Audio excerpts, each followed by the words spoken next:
So I was just in New York visiting and I had a really cool interaction at a store on Elizabeth Street in Little Italy, of all places, where I learned some very interesting cinema history that I'm going to share with you.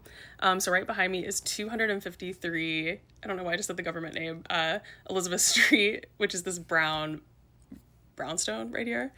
That is where Martin Scorsese lived for like much of his early life and adolescence. So my friend and I were in Nolita, Little Italy, whatever you call it, and we were chatting with someone who worked at the Aesop store. I did not catch their name. Shout out them though; they were so awesome, and they gave us like so much history about the neighborhood. And yeah, so we were here, and basically Elizabeth Street, like, so 253 is like up here, across from like this butcher to be exact, Albanese Meats and Poultry. So while we're there, this awesome sales associate at Aesop was telling us that Martin Scorsese was like a very sickly child, and he would often be like watching kids play from the window. He had to like take a lot of medicine, so he didn't really get to like, participate. And that neighborhood used to be like really seedy back in the day, which is so funny to think about because it couldn't be more different now.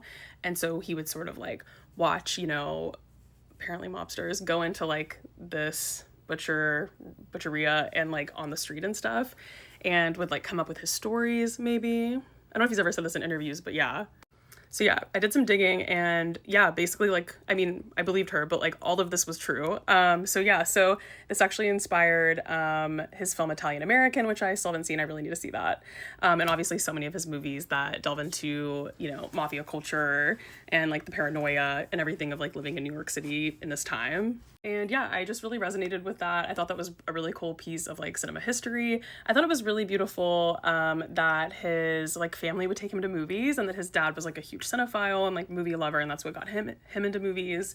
So I just thought that piece of New York cinema history was really interesting. And if you're ever in Nolita, you should go check out 253 Elizabeth Street. That is where Martin Scorsese lived as a child and maybe got some of the inspiration for his earlier films.